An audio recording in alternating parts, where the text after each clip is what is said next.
नमस्कार, सुप्रभात. साम टीव्हीच्या टॉप 50 या बुलेटिन मध्ये आपल्या सगळ्यांचं स्वागत. सुरुवातीलाच बातमी आहे मुंबईतून. एक अतिशय धक्कादायक अशी बातमी. उघड्या चेंबरमध्ये कोसळून एका महिलेचा दुर्दैवी मृत्यू झालाय.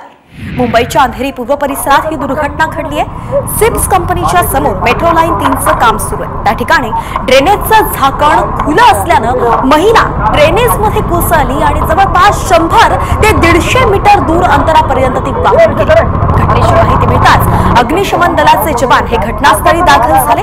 तब्बल 1 तास शोध घेतल्यानंतर महिलेला नाल्यातून बाहेर काढण्यामध्ये यश आले. मात्र यात त्या महिलेचा दुर्दैवी मृत्यू झालाय.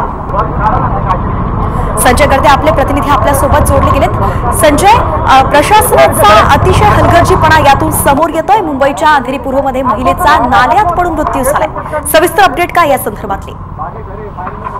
निश्चितच काल रात्री जो मुंबई परिसरामध्ये जो मुसळधार पाऊस झाला, या पावसामुळे मुंबईच्या अनेक सखल भागामध्ये साधारणपणे 3 ते 4 फुटापर्यंत पाणी साचलं होतं. अंधेरी पूर्व परिसरामध्ये असणारी जी सिप्स इंडस्ट्रियल एरिया आहे, या भागामध्ये देखील मोठ्या प्रमाणावर रस्त्यावर पाणी साचलं होतं आणि या ठिकाणी जे रस्त्याचं काम सुरू होतं, या रस्त्याच्या कामाच्या ठिकाणी पाणी साचल्यामुळे त्या ठिकाणी असणारे जे चेंबर होते ते चेंबर खुले ठेवण्यात आले होते आणि सिप्स परिसरामध्ये हाऊसकीपिंगचं काम करणारी जी महिला होती, ही महिला घरी जाण्यासाठी निघाली असता त्या ठिकाणी जे साचलेलं पाणी होते त्या ठिकाणचा तिला अंदाज आला नाही आणि त्या ठिकाणी चेंबर खुला असल्यामुळे ती त्या पाण्यामध्ये ड्रेनेजमध्ये पडली आणि त्यानंतर ती साधारणपणे 200 ते 250 मीटर पर्यंत दूरपर्यंत वाहून गेली आणि या ठिकाणी असणारे प्रत्यक्ष जे त्या ठिकाणचे प्रत्यक्षदर्शी होते त्यांनी या ठिकाणचा एक संबंधित कॉल जो होता तो फायर ब्रिगेडला केला होता. यानंतर फायर ब्रिगेडचे जवान आणि MIDC पोलीस ठाण्याचे काही अधिकारी या ठिकाणी पोहोचले आणि तब्बल 1 तासानंतर त्या महिलेचा शोध लागला. मात्र दुर्दैवाने ती महिला जी आहे त्या घटनेमध्ये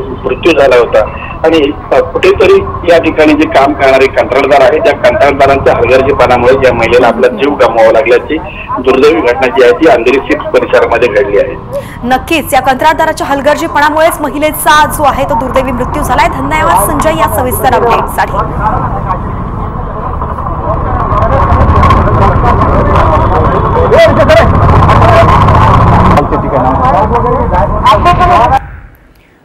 दरम्यान मुंबईतल्या पावसात उघड्या मॅनहोलमध्ये पडून ऑगस्ट 2017 मध्ये डॉक्टर दीपक अमरापूरकरांचाही मृत्यू झाला होता. 29 ऑगस्टला कोसळलेल्या पावसात बेपत्ता झालेले बॉम्बे रुग्णालयातील डॉक्टर दीपक अमरापूरकर यांचा मृतदेह हा 31 ऑगस्टला वरळी समुद्रकिनाऱ्यावरती सापडला होता. मॅनहोलमध्ये पडलेले डॉक्टर अमरापूरकर पाण्याच्या प्रवाहात खेचले जाऊन बुडाल्यानं त्यांचा मृत्यू झाल्याचं निष्पन्न झालं होतं.